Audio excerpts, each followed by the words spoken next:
Hello दोस्तों, नमस्कार। आइए, आपको एनसीईआरटी सीरीज में स्वागत है।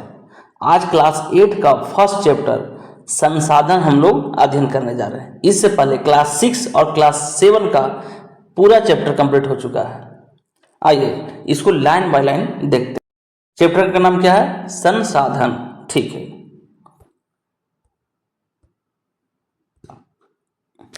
कहता है कि मोना और राजू अपना घर को साफ करने अम्मा की मदद कर रहे थे। कौन कौन थे? मोना और राजू अपना अम्मा की मदद कर रहे थे घर साफ करने में। कहता है इन सभी चीज़ों को देखो। कहता है इन सभी चीज़ों देखो, जैसे कपड़े हैं, बर्तन हैं, अनाज है, कंघा है, शहद की बोतल, किताबें, इनमें से प्रत्येक उपयोगी है। इसमें क्या है? प्रत्येक उपयोगी है। मोना ने कहा इसलिए महत्वपूर्ण है। अम्मा ने कहा ये संसाधन है। ये क्या है? संसाधन है। फिर वो संसाधन क्या है? अम्मा से राजू ने प्रश्न पूछा कि संसाधन क्या है, बताओ भाई। अम्मा ने बताया प्रत्येक वस्तु जिसका उपयोग आवश्यकताओं को पूरा करने के लिए किया जाता है वो क्या है? संसाधन है। एकदम संसाधन का डेफिनेशन आप समझ लीजिए, याद मत कीजिए। रट्टा करने की कोई चीज़ नहीं है भाई, याद करने की जरूरत नहीं है। इसको समझिए कि आपके आसपास जो आपके उपयोग का अगर वस्तु कुछ भी है, उसमें आपको जो भी हो गया, किताब है, कॉपी है, मोबाइल है, एवरीथिंग एक्स वाई जेड जो भी है, वो क्या है? जो आपको आवश्यकताओं को पूरा करता है वो संसाधन है। एकदम बिल्कुल क्लियरली याद होना चाहिए। आइए आगे बात करते हैं। आपने चारों देखिए, ठीक है, और निरीक्षण कीजिए। आप संसाधनों के विविध प्रकारों को पहचानने में सक्षम होंगे। आप प्यास लगने पर जल पीते हैं कि नहीं? यस। आप अपने घर पर जिस विद्युत का उपयोग करते हैं, स्कूल से घर पहुंचने के लिए उपयोग किया गया रिक्शा, पाठ्य पुस्तक जिसका उपयोग आप अध्ययन करने के लिए करते हैं, ये सभी क्या है? संसाधन है। आपका पास जो वस्तु आप उपयोग करने के लिए करते हैं, ठीक है, जैसे कलम आप लिखने के लिए करते हैं, ये भी क्या है? एक संसाधन है। आपके पिता ने आपके लिए नाश्ता तैयार किया है, उन्हें जिन ताज़ी सब्जियों को उपयोग किया है वो सभी क्या? एक संसाधन है। ठीक, समझिए। संसाधन डेफिनेशन बिल्कुल क्लियर होना चाहिए। आइए आगे बात करते हैं। कहते जल और विद्युत, रिक्शा, सब्जियां और पाठ्य पुस्तक, ये सभी एक जैसा क्या है?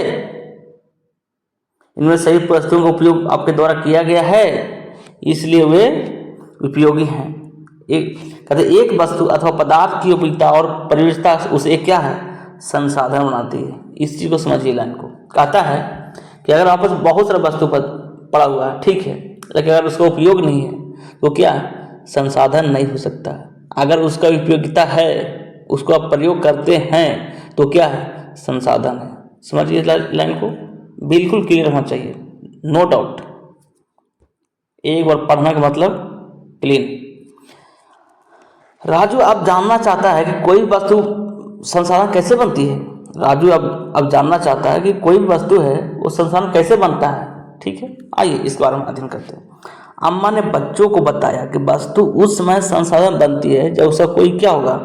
मूल्य होगा। अगर उसका मूल्य नहीं है तो वस्तु संसाधन नहीं हो सकता है। इसका प्रयोग अथवा प्रयोगिता उसे मूल्य प्रदान करता है। सभी वस्तु मूल्यवान होते हैं, अम्मा ने कहा। मूल्य का अर्थ क्या होता है? मूल्य का अर्थ होता है महत्व होता है। मूल्य का अर्थ महत्व होता है, जिसका वैल्यू होना चाहिए भाई। आप गली से गुजरे, आपको कोई पूछे नहीं, आपको कोई वैल्यू नहीं, मतलब आपका कोई मूल्य नहीं, आप उपयोगी है ही नहीं किसी का। इसलिए ध्यान से पढ़िए और नौकरी लीजिए, आपका मूल्य बढ़ जाएगा। कुछ संसाधनों का आर्थिक मूल्य होता है, लेकिन कुछ संसाधनों का आर्थिक मूल्य नहीं भी होता है। उदाहरण के लिए धातु का आर्थिक मूल्य होता है, लेकिन मनोहर भूदृश्य का आर्थिक मूल्य नहीं होता है। कहने का मतलब ये है कि कोई धातु है, मान लीजिए आप कुछ वैसे धातु को मेटल का सामान खरीदें, औजार खरीदें, उसका क्या है? एक मूल्य है। लेकिन आप जम्मू कश्मीर घूमने गए, आपको दृश्य बहुत सुंदर दिखा, क्या उसका पैसा लिया देखने का? नहीं लिया। ठीक है, अगर कोई देखने के लेता है तो वो मूल्यवान हो सकता है, लेकिन ऐसे बहुत ऐसे दृश्य है जिसका कोई पैसा नहीं है, वो क्या है? मूल्यहीन है, लेकिन तब भी क्या वो संसाधन है। परंतु ये दोनों संसाधन महत्वपूर्ण हैं। क्या है? ये दोनों संसाधन महत्वपूर्ण हैं और मनुष्य की आवश्यकताओं को पूरा करता है। ठीक है, समझ के आगे हम स्लाइड करते हैं। जुड़े रहिए, पढ़िए, मजा आ जाएगा एनसीईआरटी पढ़ने में। कुछ संसाधन समय के साथ आर्थिक रूप से मूल्यवान हो सकते हैं। कहता है कुछ ऐसे संसाधन हैं जो समय के साथ आर्थिक रूप से मूल्यवान हो सकते हैं। आपकी दादी की घरेलू नुस्खों का आज कोई वाणिज्य मूल्य नहीं है। जैसे मान लिया आपको खांसी हो गया तो तुलसी का पत्ता खिला देना, या ऐसे बहुत सारे घरेलू नुस्खा है जिससे क्या होता है, बीमारियों को उपचार किया जाता है। क्या उसका कोई मूल्य है? नहीं, क्योंकि कोई भी बताता है यार ये कर लो हो जाएगा ठीक, राइटली हो जाता है। लेकिन अगर वही कोई दवाई इन्वेंट करता है उसका क्या, मेडिकल को पैसा देना पड़ता है। कहता है लेकिन यदि वे पेटेंट करवाने के उपरांत मेडिकल फॉर्म द्वारा बेचे गए जाते हैं तो क्या है, आर्थिक रूप से मूल्यवान है। पेटेंट मतलब क्या होता है, जिसका एक अधिकार होता है। ठीक है, आइए बात करते हैं। यहाँ कहता है कि पेटेंट के तात्पर्य क्या होता है, तात्पर्य यह होता है कि आविष्कार पर एकाधिकार होना। ठीक है, मात्र एक अधिकार होना किसी आदमी को, उसे क्या बोलते हैं, पेटेंट बोलते हैं, पेटेंट करवाना। ठीक है, मान ली कोई दवाई खरीदते हैं, उसके क्या है, एक मूल्य देना पड़ता है। आइए आगे बात करते हैं। समय और प्रौद्योगिकी दो महत्वपूर्ण कारक हैं। समय और प्रौद्योगिकी दो महत्वपूर्ण कारक हैं जो पदार्थों को संसाधन में परिवर्तित कर सकते हैं। दोनों लोगों की आवश्यकताओं को संबंधित है और दोनों लोगों क्या है, आवश्यकताओं को संबंधित है। लोग समय ही सबसे महत्वपूर्ण साधन है। देखिए, लोग स्वयं ही खुद को क्या है, एक बहुत बड़ा संसाधन है। ये लोगों के विचार, लोगों का जो विचार है, आपका जो विचार हो गया, आपका ज्ञान है, आपका आविष्कार है और खोज, ये क्या है, ये सब और अधिक साधनों को क्या करते हैं, रचना करते हैं। मन संसाधन, अगर मान लीजिए लौह आवश्यक है, अगर उसको लोहा में ना बदला जाए तो क्या संसाधन हो सकता है, नहीं हो सकता है। ठीक है, तो क्या है, ये लोगों क्या है, इन्वेंट है, खोजा हुआ है, इसलिए क्या हो गया, वो और ज़्यादा संसाधन को रचना करता है। आइए, प्रत्येक खोज अथवा आविष्कार से बहुत सारे खोज के आविष्कार होते हैं। देखिए, एक खोज करने से क्या होता है, उससे भी और आगे लोग खोज करते हैं, उससे और रिलेटेड चीज़ खोज करते हैं, और क्या इस तरह आविष्कार होते जाता है और संसाधन का उपयोग मतलब बनते जाता है। आग की खोज से खाना पकाने की पद्धति और अन्य क्रियाओं का प्रचलन हुआ। देखिए, जबकि पहिए के आविष्कार से क्या हुआ, परिवहन का नवीनतम विधियों का विकास हुआ और जल विद्युत बनाने में की पद्धति ने तेजी से बहते जल को ऊर्जा उत्पन्न करके एक महत्वपूर्ण संसाधन बना दिया। देखिए, इस चीज को समझिए क्या करना चाहता है इसे। कहता है कि एक चीज खोजे, उससे क्या होता है, बहुत चीज से और ज़्यादा खोज होता है। आग अगर खोजा गया था, एक उसमें नॉर्मल खाना को पकाया जाता था, अब क्या है, आग से बहुत सारा लोहा के गलाया जाता है, आग से बहुत क्या करता है, वैरायटी की चीज़ बनाई जाती है। तो क्या हो गया, मान लीजिए पहिए की बात करते हैं, क्या बात करते हैं, पहिया की। पहिया में कहता है कि पहिया, देखिए पहले बैलगाड़ी चला, बैलगाड़ी से क्या हुआ, और उससे हाई लेवल गाड़ी आया, उससे और हाई लेवल गाड़ी है, मोटर गाड़ी है, मोटर गाड़ी से मतलब क्या, रेलगाड़ी आया। इसलिए क्या है, धीरे धीरे खोज से क्या होता है, और आविष्कार बढ़ता है। बस यही कहना चाहता है। आइए इधर देखते हैं प्रौद्योगिकी क्या है। कहते हैं कि प्रौद्योगिकी किसी भी कौशल करने अथवा वस्तु को बनाने में नवीनतम ज्ञान का अनुप्रयोग क्या है, प्रौद्योगिकी किया जाता है। देखिए, प्रौद्योगिकी में क्या होता है कि बस जो नवीनतम ज्ञान होता है ना, मतलब नया नया आविष्कार करना, उसको बोलते हैं। ठीक है, आगे आते हैं। ये कीजिए क्लास में, अब देख लीजिए आराम से, इसमें कुछ खास नहीं रहता है। आगे बात करते हैं। अब कहता है संसाधन का प्रकार, क्या पढ़ना हम लोग को, संसाधन का प्रकार पढ़ना है। संसाधन कितने प्रकार के हो सकते हैं। ठीक है, कहता है कि समानता संसाधनों को प्रकृति और मानव निर्मित और मानव वर्गित किया गया। देखिए, संसाधन कितने हैं, 3 भागों में बांटा गया है। संसाधन एक प्राकृतिक हो गया जो नेचुरल रहता है, जो गॉड गिफ्टेड है, एक मानव निर्मित जो मनुष्य ने बनाया, एक मानव खुद ही क्या है, संसाधन है। ठीक है, समझ गए, आगे चलते हैं। सबसे पहले हम बात करने वाले हैं कि प्राकृतिक संसाधन क्या है। प्राकृतिक संसाधन क्या है, जो संसाधन प्रकृति से प्राप्त होते हैं और अधिक संशोधन के बिना उपयोग में लाए जाते हैं, वो क्या है, प्राकृतिक संसाधन है। समझिए, जो नेचर दिया गया, भगवान ने दिया आपको दिया है, उसको क्या बोलते हैं, प्राकृतिक संसाधन। जैसे वायु, क्या है, हम सांस लेते हैं, ठीक है, जो प्रकृति के दिया हुआ है।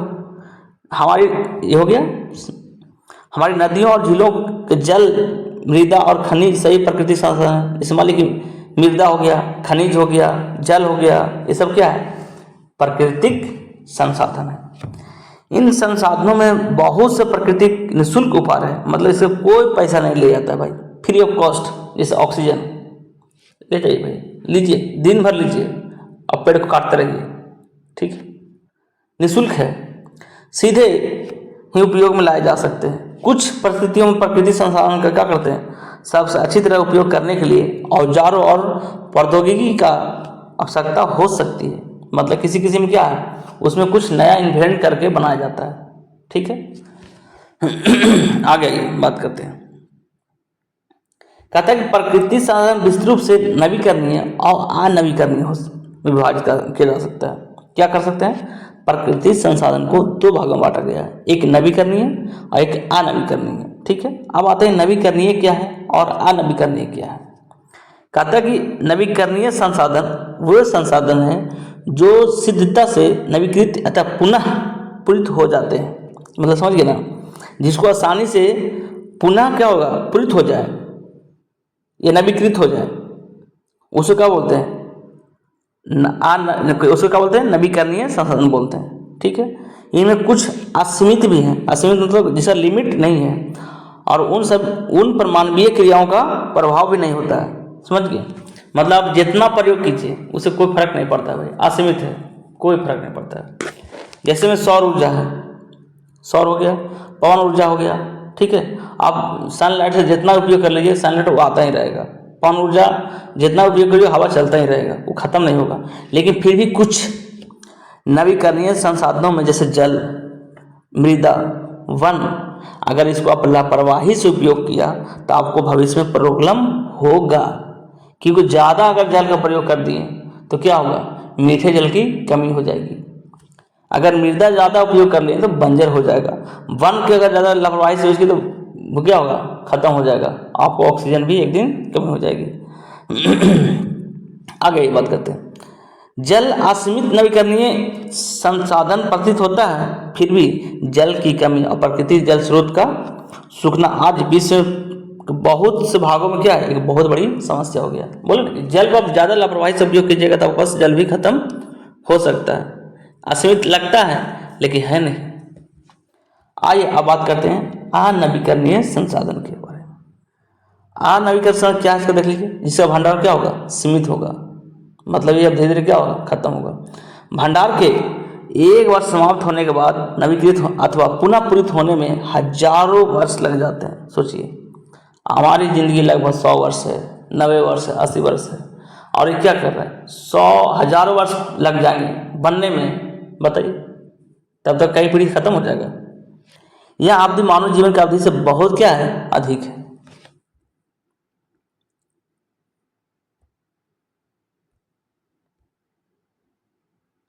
आइए बात करते हैं। इस प्रकार संसाधन का नवीकरणीय कहलाता है, ठीक समझिए, जिसका क्या होता है, पुनर्चक्रण होने में बहुत टाइम लगता है। जैसे क्या हो गया, कोयला, पेट्रोलियम तथा प्राकृतिक गैस, इसका क्या है, प्रमुख उदाहरण है। कहता है कि प्राकृतिक संसाधन का वितरण भूभाग, जलवायु, ऊंचाई जैसे अनेक भौतिक कारकों पर निर्भर करता है, ठीक है। पृथ्वी पर इसका कारकों की विभिन्नता से होने के कारण संसाधनों का वितरण भी असमान है, समझिए। मतलब कहने का मतलब कि उस जलवायु को डिपेंड करता है, ऊंचाई पर, भूभाग पे, ये सब करता है, इस पर भी डिपेंड करता है कि वहाँ कौन सा संसाधन आपको मिलेगा। और संसाधन हर एक जगह नहीं है, कहीं है कहीं नहीं है, वो अलग अलग चीज़ है, ठीक है। संसाधन का भंडार कहता है कि इसका उपयोग के लिए संसाधन का उपलब्ध मात्रा, ठीक है, जहाँ पर मात्रा ज़्यादा होगा वो क्या है, वो संसाधन का भंडार होता है।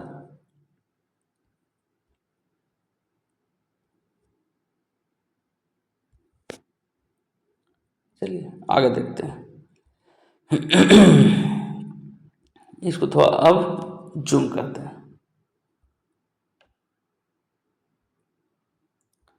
पढ़िए प्रकृति संसाधन पढ़ लिए, अब हम लोग क्या पढ़ना है, मानव निर्मित संसाधन पढ़ना है, ठीक है। आइए बात करते हैं। कहते हैं कभी कभी प्राकृतिक पदार्थ तब संसाधन बन जाता है जब उसका मूल रूप से बदल दिया जाता है। ठीक है, मतलब वो संसाधन था नहीं, लेकिन उसको मानव ने क्या किया, बदल दिया, और वो क्या हो गया, अब संसाधन हो गया। जैसे लॉ एक्स, ये मिट्टी था पहले, और मिट्टी में मिला हुआ लॉ है, लॉ एक्स है, ये संसाधन क्या है, नहीं है। जब तक इसको क्या करते हैं हम लोग, लोहा नहीं बदल देते हैं। ठीक है, जब हम लोग लोहा से परिचित नहीं थे तो क्या था, ये संसाधन नहीं था, लेकिन जब इसी लोहा से परिचित हो गए तो क्या हो गए, एक संसाधन बन गया। लोग प्राकृतिक संसाधनों का उपयोग क्या क्यों करते हैं, पुल बनाने में, सड़क हो गया, मशीन हो गया, वाहन बनाने में प्रयोग करते हैं, जो मानव निर्मित संसाधनों के से जाने जाते हैं। ठीक है, सड़क क्या है, भगवान थोड़ी बना कर दिया गया था, सड़क तो हम लोग बनाए, पुल थोड़ी बना हुआ था, हम लोग बनाए। ये सब क्या है, मानव निर्मित संसाधन है। प्रौद्योगिकी भी एक मानव निर्मित संसाधन है। हाँ, नए ज्ञान का खोज करना क्या है, एक मानव निर्मित ही क्या है, संसाधन है। इसलिए हम जैसे लोग प्राकृतिक संसाधनों का उपयोग करके मानव निर्मित संसाधन बनाते हैं। मोना ने समझते हुए कहा, हाँ, राजू ने स्मृति भी सिर हिलाया, समझ गए। कहता है कि इसलिए हम जैसे लोग प्राकृतिक संसाधनों का उपयोग मानव निर्मित संसाधन बनाते हैं, मतलब कुछ ऐसे संसाधन हैं जिसको हम लोग क्या करते हैं, मानव द्वारा बनाया जाता है। ठीक है, आगे आइए, अब पढ़ते हैं हम मानव संसाधन। ठीक है, कहते लोग और अधिक संसाधन बनने के लिए प्रकृति सबसे अच्छा उपयोग तभी कर सकता है जब उसके पास ऐसा करने का ज्ञान और कौशल और क्या होगा,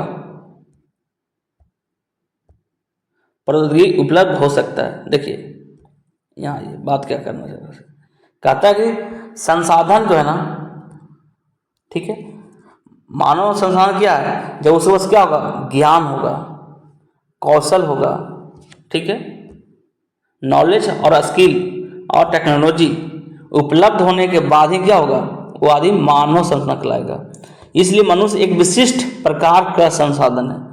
लोग मानव संसाधन का है, शिक्षा और स्वास्थ्य लोगों को बहुमूल्य बनने में मदद करता है। देखिए कहता है कि मानव संसाधन तब बन सकता है जब उसके पास क्या होगा, ज्ञान होगा, नॉलेज होगा और हेल्थ होगा।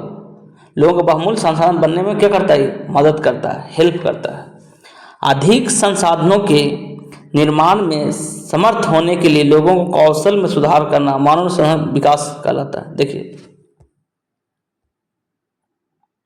कहता है कि अगर आप अधिक समर्थ निर्माण करने का कौशल तभी हो जाएगा जब मानव संसाधन क्या होगा, मानव संसाधन में विकास होगा।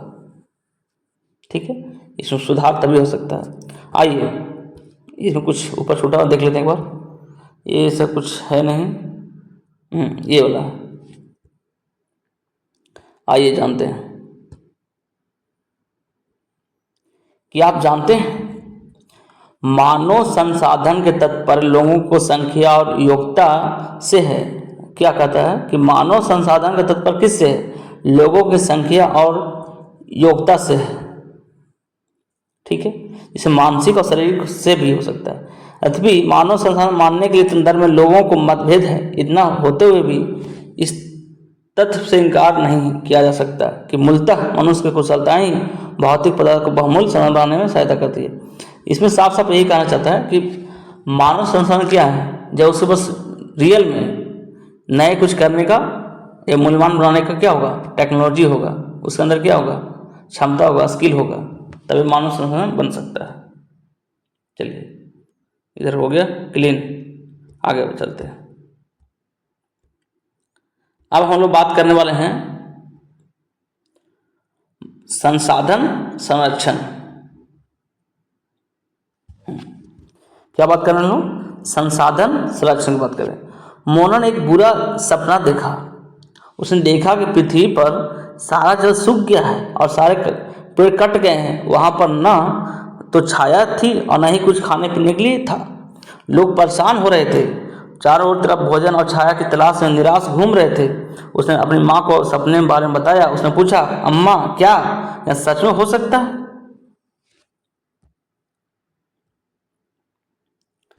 हाँ, अम्मा ने उत्तर दिया, बिल्कुल हो सकता है। यदि हम नवीकरणीय संसाधनों के प्रति सतर्क नहीं रहते हैं तो बहुत ही जल्द क्या हो जाएंगे, वो दुर्लभ हो सकते हैं। अनवीकरणीय अगर निश्चित से समय पर ही समाप्त हो सकते हैं। राजू ने कहा कि इसके लिए क्या कर सकते हैं? राज बहुत कुछ, अमन उत्तर दिया। आप अपने दोस्तों से क्या बात क्यों नहीं करते हो? कहता है कि देखिए, अगर आप सही कहा गया कि अगर नवीकरणीय साधन का सही से उपयोग न करना, लेकिन क्या होगा, दुर्लभ हो जाएगा। और जो आज नवीकरणीय है, अगर इसको सही से उपयोग करना किया तो समय से पहले समाप्त हो जाएगा भाई। ठीक है, इसलिए क्या बोला, अपने दोस्तों से इस बारे में चर्चा कीजिए। कहता है कि संसाधनों को सतर्कतापूर्वक उपयोग करना, उसे नवीकरणीय करने के लिए समय देना पड़ेगा। समझ गए ना? अगर नवीकरणीय संसाधन है तो उसके लिए आपको क्या होगा, उसको टाइम देना होगा। ठीक है, तो इसको क्या बोलता है, इसको संसाधन संरक्षण कहलाता है। ठीक है, एक बार इस डिफरेंस पे सब पढ़ देते हैं। कहता है संसाधनों का सतर्कतापूर्वक अगर उपयोग नहीं करते हैं, उपयोग करना, उसे नवीकरणीय करने के लिए समय देना, क्या कहलाता है, संसाधन संरक्षण कहलाता है। संसाधनों का उपयोग करने की आवश्यकता और भविष्य के लिए उनके संरक्षण में संतुलन बनाए रखना सततपोषणीय विकास है। कहता है कि संतुलन बनाए रखना इन्वायरमेंट से, मतलब वस्तु को उतना ही उपयोग करो जो कल भी भविष्य में क्या हो, काम आए। आज आप ही इतना खाओ और कल के लिए खाने के लिए छोड़ो नहीं, तो कल का भूखे मरोगे नहीं ना। आज एक पीढ़ी इतना उपयोग करे कि कल की पीढ़ी के लिए कुछ बचने नहीं दे, तो क्या हो, कल पीढ़ी की जान मरेगा नहीं मरेगा, बिल्कुल मरेगा। इसीलिए कहा गया कि क्या करना है, आपको संतुलन बनाए रखने के लिए आवश्यकताओं भविष्य के लिए कुछ छोड़ के करना पड़ेगा। ठीक है, आज उतना ही उपयोग कीजिए जितना आपको जरूरत है। ठीक है, आप खाना उतना ही लीजिए थाली में जितना आप खा सकते हैं, खाकर छोड़ना नहीं है, ये कहना चाहता है। और इसको क्या बोलते हैं, सतत पोषणीय विकास बोलते हैं। ठीक है, आगे चलते हैं। संसाधनों को संरक्षण के अनेक तरीके हैं। प्रत्येक व्यक्ति उपयोग को कम करके वस्तुओं को मूल चक्रण और पुनः उपयोग को योगदान दे सकता है। कहना कि यही कह रहा है कि बस पुनः चक्रण होने का टाइम दीजिए या पुनः उपयोग हो योगदान दें उसको। जैसे मान लीजिए पानी का बोतल लिए तो उसको पी करके कहीं फेंकी मत, उसको रिसाइकल के लिए उसको इकट्ठा कीजिए। ठीक है, अंततः एक विभिन्नता बनाता है, क्योंकि सभी जीवन एक दूसरे से क्या है, जुड़े हुए हैं। उस शाम बच्चों और उनके मित्रों को पुराने समाज पत्रों और व्यर्थ वस्त्रों और बांस की डंडिया से लिफाफे और खरीदारी के लिए थैले बनाए। उन्होंने कहा, हम इन वस्तुओं में से कुछ वस्तुएं उन परिवारों को देंगे जो हम जानते हैं। मुस्तफा ने कहा, अपने संसाधनों को बचाना और अपनी पृथ्वी को सजीव रखना एक बहुत अच्छा कार्य है। ठीक है, आगे चलते हैं। जस्सी ने कहा, मैं बहुत ही सतर्क रहूंगी और कागज का व्यर्थ ना होने दूंगी। ठीक है, उसने स्पष्ट किया कि कागज बनने के लिए बहुत से पेड़ों क्या करता है, काट दिया जाता है। ठीक है, आइए ये देखते हैं क्या कहता है। मैं ध्यान रखूंगा कि मेरे घर में विद्युत व्यर्थ ना हो। मुस्तफा ने जोर से कहा, विद्युत जल और कोयले से मिलती है। मैं विश्वास दिलाती हूँ कि घर में जल बेकार नहीं होगा। जल की एक एक बूंद मूल्यवान है। आशा ने कहा कि बच्चों कहा कि हम सब मिलकर अंतर ला सकते हैं। ठीक है, यहाँ कुछ कार्य मोना, राजू और उसके मित्रों ने किए। क्या आप विचार है, क्या आपके अंदर कुछ ऐसा विचार है? अगर है तो आप ऐसा कीजिए, क्योंकि करना बहुत जरूरी है। आप संसाधन संरक्षण में कैसे मदद करने जा रहे हैं वो भी बताइए। हमारे पृथ्वी और उस पर निवास करने वाले लोगों का भविष्य पेड़ पौधे और परितंत्र की सुरक्षा और संरक्षण से जुड़ा हुआ है। यह सुनिश्चित करना हमारा कर्तव्य होगा कि सभी नवीकरणीय साधनों का उपयोग सतत पोषणीय होना चाहिए। पृथ्वी पर जीवन की विविधता संरक्षित की जाए, प्रकृति का पर्यावरण तंत्र की हानि कम से कम किया जाए, क्योंकि पर्यावरण रहेगा तब तो कुछ हो सकता है। आइए कुछ इसमें दिया गया है, सतत पोषणीय विकास कुछ सिद्धांत दिया गया है, देख लेते हैं। कहते जीवन के सभी रूपों का आदर और देखभाल। ठीक है, हर एक जीव का जीने का अधिकार बराबर है। मानव जीवन गुणवत्ता को बढ़ाना। ठीक है, एक मानव को 2 टाइम का खाना, एक घर मकान मिलना चाहिए। ठीक है, पृथ्वी के जीवन और शक्ति और विविधता का संरक्षण करना। प्राकृतिक संसाधनों को हास को कम से कम कीजिए, उसका हानि कम से कम पहुंचाइए। जरूरत पड़े तो ही उपयोग कीजिए, नहीं तो छोड़ दीजिए। पर्यावरण के प्रति व्यक्तिगत व्यापार और व्यवहार और अभ्यास में परिवर्तन करना पड़ेगा। लोगों को जागरूक करना पड़ेगा कि पर्यावरण हमारे लिए कितना उपयोगी है। समुदायों को अपने पर्यावरण की देखभाल करना योग बनाना चाहिए। कहता है कि पर्यावरण को समुदायों को क्या होना चाहिए, सजग होना चाहिए। उसके बारे में कैसे देखभाल करना, उसका योग बनाना बहुत जरूरी है। आज का चैप्टर यहीं समाप्त होता है। प्लीज चैनल को सब्सक्राइब भी कीजिए, क्योंकि मैं भी मेहनत कर रहा हूँ आपके लिए। ओके, ठीक है फ्रेंड्स, जय हिंद।